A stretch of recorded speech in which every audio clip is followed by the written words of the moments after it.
రాజకీయ నాయకులు ఒక మత్తు నిద్ర వల్ల మన ఉత్తరాంధ్ర శాపంలోకి వెళ్ళిపోయిందా అంటే ఇది నిజమేనే చెప్పొచ్చు. ఉదాహరణకి నా వెనకతలు కనిపిస్తున్నటువంటి ఏదైతే జంజావతి ప్రాజెక్టు ఉందో, ఈ జంజావతి ప్రాజెక్టు సంపూర్ణంగా ఇది కానీ మనం పని అయితే ఖచ్చితంగా దీని నుంచి వచ్చేటటువంటి వాటర్ ఏదైతే ఉందో 26,000 ఎకరాలకి నీరు ఇవ్వచ్చు. 26,000 ఎకరాలకి నీరు వెళ్తే ఎంత సమాజానికి బుక్కెడి అన్నం దొరుకుతుందో, ఎంతమంది ప్రజల నోట్లోకి 5 ఏళ్ళు వెళ్తాయో ఒక్కసారి ఆలోచించండి.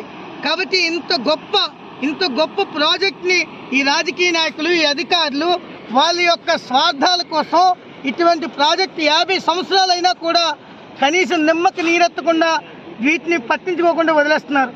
అరే 1,300 కోట్లు ఏదైతే ఉంటుందో, ఇటువంటి 1,300 కోట్లకు సంబంధించినటువంటి ప్రాజెక్టు ఈవేళ 50 సంవత్సరాలు అయిపోతే 13,000 కోట్లు పెట్టి ఇది చేయలేము. అంత నిర్లక్ష్యం ఎంత వహించారో ఒకసారి ఆలోచించండి.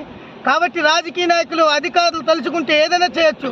కానీ ఇటువంటి వ్యక్తులే ఈవేళ జంజావతిని ఈవేళ భూమిలో పాత్ర వేసేస్తున్నారు.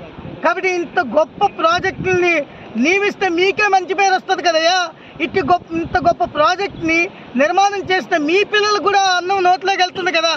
ఇంత జ్ఞానాన్ని ఎక్కడ మీరు బుర్రలేనట్టుగా మీరు వ్యవహరిస్తున్నారు ఒక్కసారి ఆలోచించండి. కాబట్టి ప్రజలకి నష్టం వస్తుందని చెప్పి మీరు అనుకుంటున్నారు.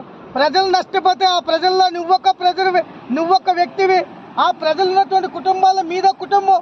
కాబట్టి ఇంత జ్ఞానాన్ని కోల్పోయి వ్యవహరిస్తే రాబోయే రోజుల్లో ప్రకృతి వైపరీత్యాలు ఖచ్చితంగా వస్తాయి. దానిలో మీరు కూడా కొట్టుకుపోతారని చెప్పి ఈ భారతానంద మహారాజు హెచ్చరిస్తున్నారు. గంగా మాతాకి జై.